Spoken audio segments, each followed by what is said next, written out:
السلام عليكم ورحمة الله وبركاته. متابعين نص نسيم، انتم ايش حالكم؟ ياك لباس عليكم.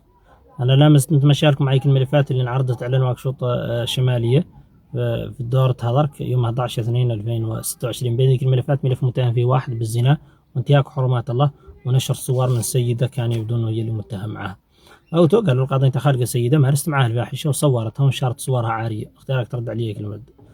قالوا لنا ما منه لاعلين ولا هيك سيدة مذكورة له انها تجي مع راجل فم بيته هو ويمارسوا فيه الفاحشة، وانه جاهم انه قاتهم وتو، لان قالوا فتحت عنهم دكمرني الراجل وهربوا بقاتية فم قبات من هذوك الصور كإثبات اني لحقتها فم في بيتي.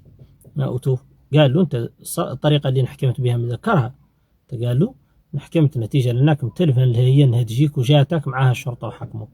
قال له انا اعطتني هي رقمها اني قالت لي انها ضامنه لي انه لا هنا اني لا هنا تحكموا لي هو لين يجيني. قالوا انت ما محتاجه قاعد تحكم لك هو صاحبك وتعرف سنه ما قالوا قاعد حكمت لك شيء يتعدلوا انت تعود امك تشكي منه مش يشكي منه تو ما حكمت لك.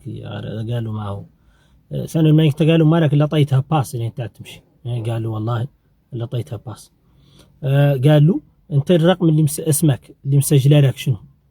قالوا انا معي مسجل. قالوا انت مسجله لك اسم في تلفونها اهله اللي متعارفين اللي قالوا مسجله لك رقم 2 يبدو انه سابق واحد هو رقم 1 لذلك اهله قالوا نوع اهله لا متعارفين. قبض الوكيل الكلام وقالوا سيد رئيس هذه سيدة هي المتهم الأول اللي قبل أعطاها قاضي التحقيق أمر الله وجل المتابعة متوافقين على أنهم يجوا المنزل هذا الراجل اللي هو المتهم قالوا الواقف ويمارسوا فيه الفاحشة اللي هو مخصص منزل الولاك.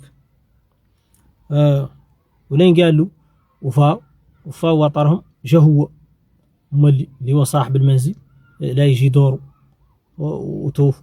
ولين قالوا صاب منها قبل من هذوك الصور واحنا قالوا ذلك امام جريمة وقائع خطيرة جريمة زنا إضافة قالوا إلى تسجيل ونشر وتوف عليه نطالبوا بالحكم عليه بذاك اللي جابوا مواد التكييف. سألوا القاضي الاسم اللي مسجلها هو شنو؟ قالوا أنا رقمها ماني مسجله قاع ماني مسجلها شيء.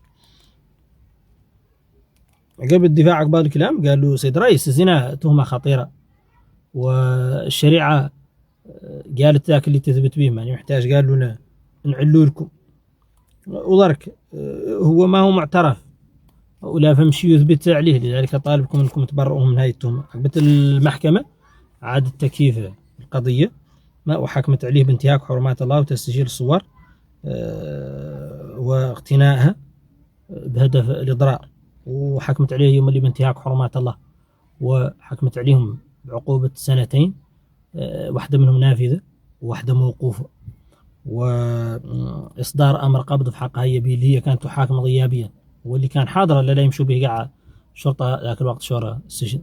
بالنسبة لها هي اللي ما كانت حاضرة لا إصدار هم اللي أمر قبضوا حقها وعدوا يقبضوها هم اللي يمشي لين توفى عليها توفى محكوميتها. هذا كان ملخص عن ذا الملف. كان معكم أخوكم الحسن مصطفى سيدي، دمتم في أمان الله وحفظه.